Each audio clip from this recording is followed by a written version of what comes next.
Hello மக்களே, எல்லோரும் எப்படி இருக்கீங்க? நான் ஜப்பானில் இருக்கேன்.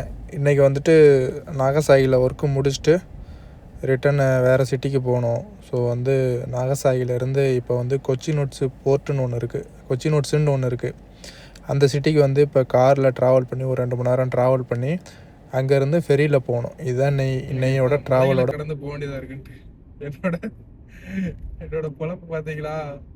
இந்த மாதிரி தான் ட்ராவல் பண்ணிக்கிட்டே இருக்க வேண்டியதாக இருக்குது. ஜப்பானில் நம்ம ஊரில் கூட காரை கொடுத்து ட்ராவல் பண்ணுறோன்னா நம்ம ஆடில் அடித்து ஓட்டிக்கிட்டே இருப்பேன்.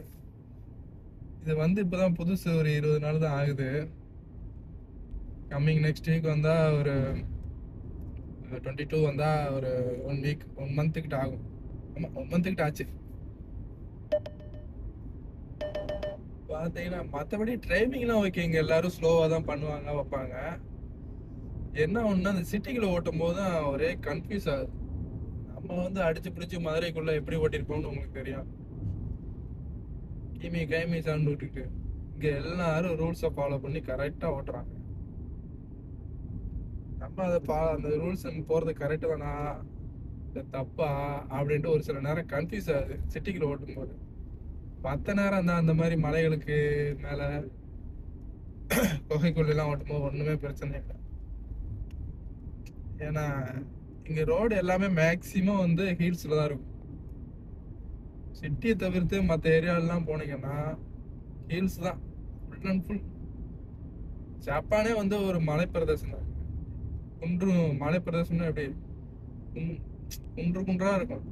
அந்த மலையில தான் ரோடு போட்டு இந்த அளவுக்கு நீட்டாக. இதுவுமே இப்போ நான் போகிறது என்ன, மலை தான், சுற்றி முற்றி மலை தான், மலைகள் ஹில்ஸு. அதில் இவங்க ரோடு இதெல்லாம் போட்டு கட்டமைப்பு பண்ணி வச்சுருக்காங்க. பார்த்தீங்கன்னா தெரியும், பக்கத்தில் இருந்தால் மலையை வெட்டி தான் நடுவில் ரோடு போகும். அது இங்கே பார்த்தீங்கன்னா நிறையா டனல் வரும்.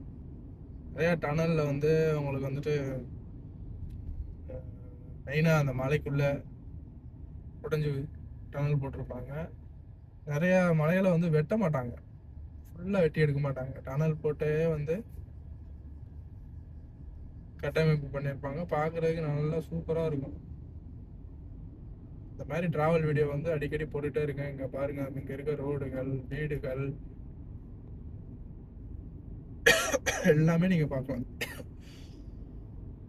இங்கே பார்த்தீங்கன்னா மக்கள் அதிகமாக காரை யூஸ் பைக்கை யூஸ் பண்ண மாட்டாங்க. பார்த்தீங்கன்னா ஏன்னு தெரியல, அதிகமாக பைக் யூஸ் பண்ண மாட்டாங்க. எல்லாமே கார் தான். வீட்டுக்கு 10 கார் இருக்கும் போல. உலகம் ஃபுல்லாக இவங்க கார் தான் ஓடுது, அது வேற.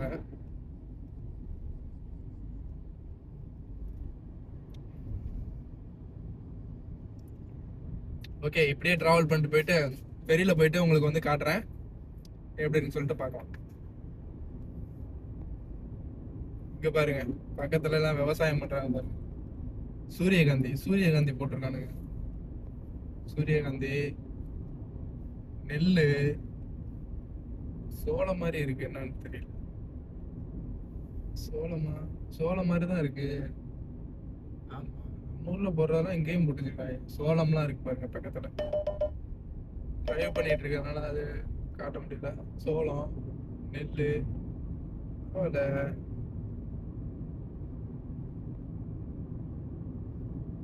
கொஞ்சம் சிட்டியோட கொஞ்சம் அவுட்டர் வந்துட்டீங்கன்னு வச்சுக்கோங்க, நீங்க நல்லா விவசாயம் நல்லா பார்க்கலாம்.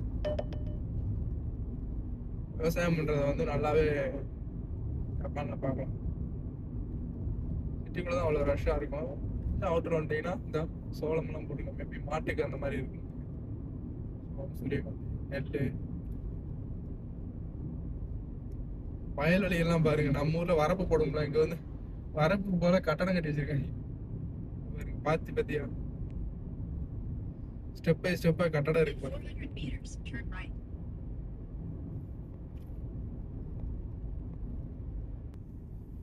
வர மலை மேல எப்படி ரோடு போட்டு எப்படி கட்டடம் பண்ணி வச்சிருக்காங்க பாக்குறதுக்கு எவ்வளவு பயங்கரமா இருக்கா காட்சி எல்லாம்.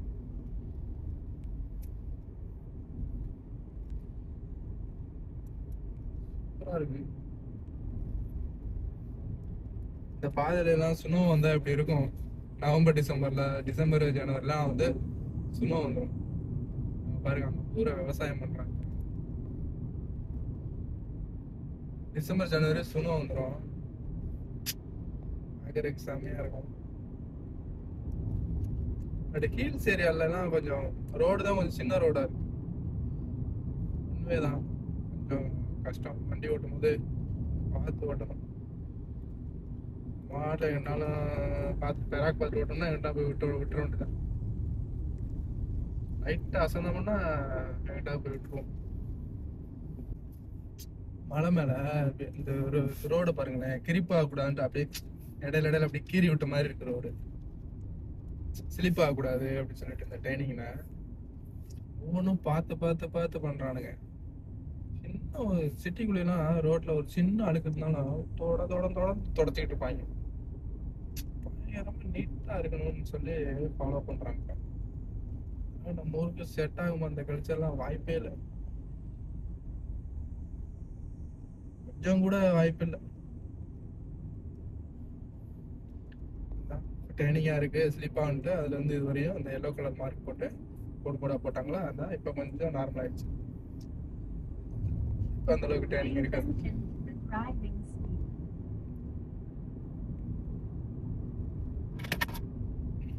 நல்லா இருக்கு.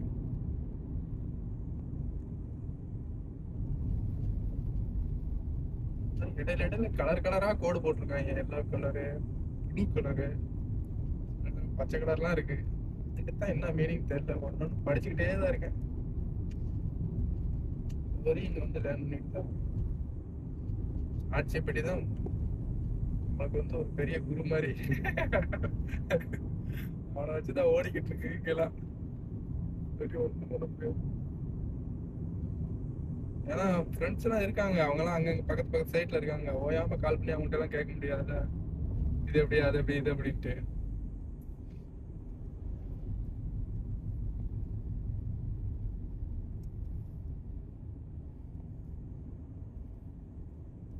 பாருங்க பாருங்க, எங்க சுத்திக்கிட்டு திரும்ப பாத்தீங்களா. ஒரு சாதாரண மதுரை பக்கத்துல ஒரு சின்ன கிராமம். எங்க ஊருக்கு பஸ் கூட வந்து எப்பயோ ஒரு டைம் தான் வரும்.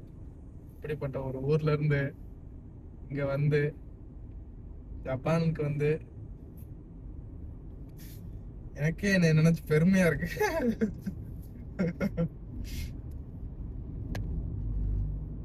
இங்க இருக்க மக்கள்கிட்ட பேசி வச்சு காரு வாங்கி ஓட்டி பிளேட்டு மாறி இங்க வந்து மலையெல்லாம் கடந்து கொண்டு போய் ரோட்ல போய் வேலை பார்த்துட்டு இப்ப ரிட்டர்ன் வந்து நாளைக்கு வந்து டிராவல் மறுபடியும் ஒரு 2 பிளேட் பிடிச்சு போய் அந்த சைடுக்கு போகணும்.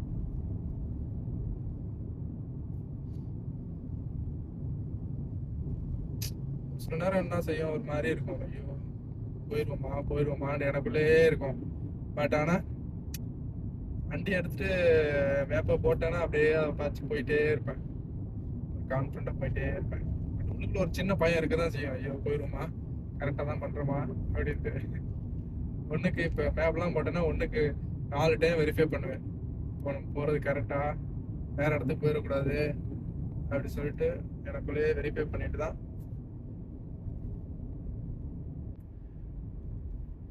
அதே மாதிரி 40 கிலோமீட்டர் இந்த இப்போ 40 கிலோமீட்டர் 50 கிலோமீட்டர்னு போட்டிருக்காங்களா, இதுக்கு மீறி 40 கிலோமீட்டருக்கு மேலே நான் ஸ்பீடாக போனேன்னா அதுக்கு அலாரம் வந்துடும். 50 கிலோமீட்டருக்கு மேலே ஸ்பீடாக போனால் அதுக்கு அலாரம் வந்துடும்.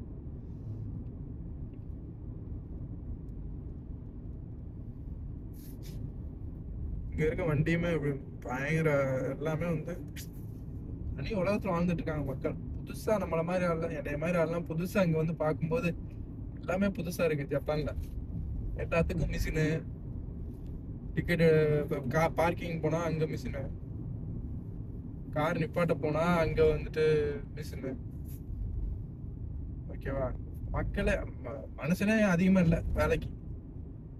எந்த அளவுக்குலாம் கண்ட்ரோல் பண்ணி வைக்கலாமோ அதுக்கு எல்லாத்துக்கும் மிஷின் கண்டுபிடிச்சிட்டாங்க.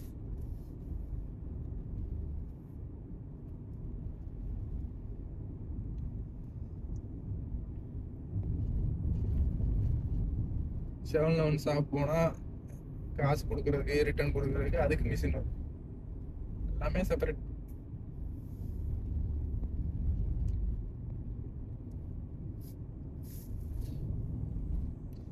ஃபுட்டு வேஸ்ட் ஆச்சுன்னா அதை கொட்டினோம்னா அது தனியாக செப்பரேட்டாக ஆகிறதுக்கு அதுக்கு மிஷின். இது நான் என்ன சொல்றேன்னா, மிஷின் தயாரிக்கலாம், அதெல்லாம் ஓகே, இந்தியாவிலும் தயாரிக்கலாம். அதை அப்படியே ஃபாலோ பண்றாங்கல்ல. ஏன்னா இந்தியாவில் வந்து பார்த்தீங்கன்னா அந்த மிஷின்லாம் வச்சு நமக்கு ஒரு கடை ஓப்பன் பண்ணோம்னு வச்சுக்கோங்க, அது இன்வெஸ்ட்மெண்ட் ரொம்ப அதிகமாக போகும். இங்கெல்லாம் அது வந்து அது ரெக்யர்மெண்ட்டாகவே இருக்கு, கம்பல்சரி அது எல்லா இடத்துலையும் இருக்கு.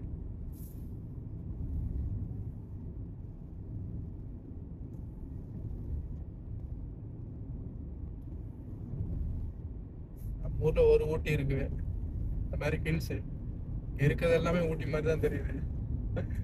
மலையில தான் டிராவல் பண்ண வேண்டியதாக இருக்கு. இங்க இருக்க மனிதர்கள் வந்து நல்ல மனிதர்கள். ரெண்டாவது, இங்க வந்து மேக்சிமம் பார்த்தீங்கன்னா இந்த ஷாப்பிங் மால்லையும் சரி, கார் ஓட்டுற இடத்துல, தெருவில் மெயினாக வந்து பெரிய ஆட்கள் தான், பெரிய மனுஷங்க தான் அதிகமாக இருக்காங்க. வயசானவங்க தான், அப்போ 70 அப்போ 60 பார்க்கறதுக்கு எல்லாமே வயசானவங்க மூஞ்சி மாதிரி தான் இருக்கு.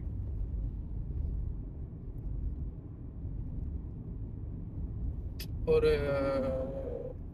ஒரு பாட்டிலாம் வந்து பார்த்தீங்கன்னா ரொம்ப வயசாக இருக்காங்க, சிட்டிக்குள்ள வந்து கிராஸ் பண்ணி போயிட்டு இருக்காங்க. ரொம்ப வயசு, ஒரு 80க்கு மேலே இருக்குன்னு நினைக்கிறேன். இந்த மாதிரி நிறைய பேர் நான் இங்கே பார்க்குறேன். நம்ம ஊர்லலாம் எங்கேயோ ஒரு ஆள் இந்த மாதிரி தான் இருப்பாங்க, இல்லாட்டி வீட்டிலே தான் இருப்பாங்க. பட் இங்கே பார்த்தீங்கன்னா வயசானவங்க ரொம்ப கண்ணுக்கு தென்படுறாங்க, அதிகமான ஆட்கள் இருக்காங்க.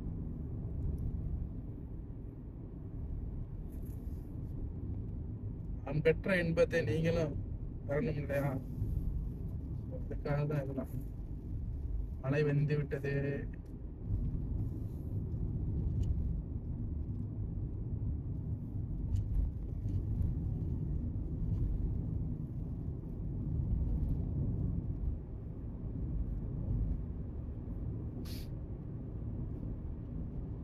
சவுத்துல இருக்கனால இங்க அடிக்கடி வந்து எர்த்குவாக் வர மாட்டேங்குது.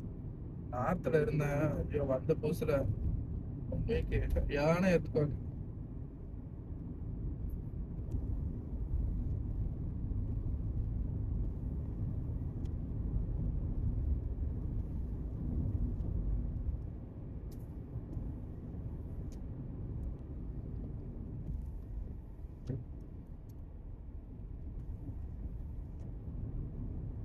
இந்த லைன் போகுது பாருங்க மேல, லைன் எல்லாமே பாத்தீங்கன்னா இன்சுலேட்டட் தான், வெறும் வயர் கிடையாது, வெறும் கம்பி கிடையாது, அதில் இன்சுலேட் பண்ணியிருப்பாங்க. ஸோ அதனால சீக்கிரமா வந்து உங்களுக்கு வந்துட்டு கரண்ட் வந்து இது டச் ஆகுறது, பீஸ் போகிறது, இந்த மாதிரிலாம் ஆகிற வாய்ப்பே இல்லை. ஓகேவா?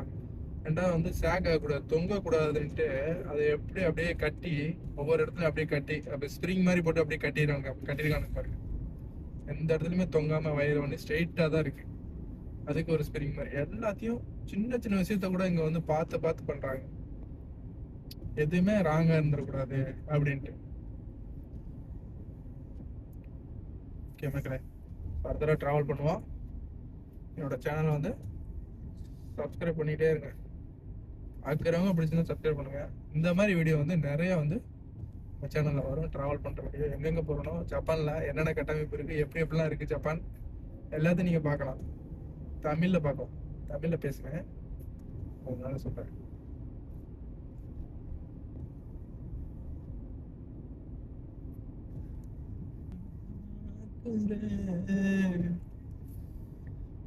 எங்க ஊட்டி? ஒரு ஊட்டி கிடையாதுங்க, திரும்பினா போனா எல்லா இடமும் ஊட்டி மாதிரி தாங்க இருக்குங்க.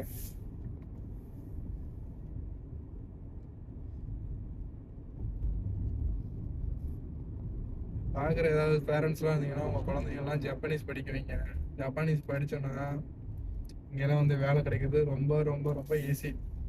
அது லெவல் ஆஃப் இருக்குது, லெவல் இருக்குது, N5 N4 அப்படின்னு சொல்லிட்டு N2 N1 வரையும் அந்த மாதிரி இருக்குது. N2 N3 முடிச்சோன்னா நம்ம ஈஸியாக ஜப்பானில் வந்து ஜாப் வாங்கலாம். அது ரொம்ப கஷ்டமும் கிடையாது, ஜப்பானீஸ் படிக்கிறது ஈஸியாக தான் இருக்குது. 46 லிட்டரு அப்புறம் ஒரு 46 லிட்டரு அந்த மாதிரி ஈஸியாக தான் இருக்குது. ஸோ வந்துட்டு ஒரு டைம் நீங்கள் படிச்சிங்கனாலே ஸ்கூலில் பசங்களுக்குலாம் சொல்லி இப்பயே நீங்கள் வந்து இது பண்ணீங்கன்னா பேரண்ட்ஸு உங்கள் பசங்களுக்கு ஃப்யூச்சருக்கு வந்து நல்லாயிருக்கும். லாங்குவேஜ் கற்றுக்கிறது ஒன்றும் தப்பே கிடையாது. தமிழ்நாட்டு தமிழை மட்டும் கற்றுக்கிட்டா ஒன்றுமே பண்ண முடியாது, தமிழ்நாட்டில் மட்டும் தான் இருக்கணும். வெளியே போனால் ஏதாவது 4 வார்த்தைகள் கற்றுக்கணும்னா லாங்குவேஜ் தெரிஞ்சிருக்கணும். தெரிஞ்சுக்கிறதுல ஒன்றும் தப்பே கிடையாது. வந்துட்டு தேர்ட் லாங்குவேஜ் செகண்ட் லாங்குவேஜ் இருந்துச்சுன்னா நீங்கள் இங்கிலீஷு ஜாப்பனீஸ்லாம் படிக்க வைங்க. படிப்பு தான் முக்கியம் பசங்களுக்குலாம். ஸோ வந்துட்டு அதனால் படிப்புனா இங்கெல்லாம் வந்திருக்க வாய்ப்பே இல்லை. ஏதோ கொஞ்சம் அரைகுறையாக படித்ததுனால இவங்கெல்லாம் சுற்றிட்டு தரோம். ஓகே மக்களே, ஃபர்தராக என்னோட சேனலை சப்ஸ்கிரைப் பண்ணுன்னா சப்ஸ்கிரைப் பண்ணிட்டு பாருங்கள். வீடியோஸ் நிறையா காட்டுறேன். இங்கே ஒரு ஏதோ பிசினஸ் வச்சுருக்காங்க. ஓகே மக்களே, எனக்கு தெரிஞ்சு பக்கத்தில் இன்னும் கொஞ்சம் தூரம் தான் கொச்சின் நோட்ஸ் போர்ட்டுக்கு போனதுக்கப்புறம் ஃபெரியில் எப்படி போகணும்னு சொல்லிட்டு அந்த வீடியோ தனியாக போடுறேன். சரிங்களா, பக்கத்தில் வந்தாச்சு. ஸோ வந்துட்டு இந்த வீடியோ இதோட ஸ்டாப் பண்ணிக்கலாம்.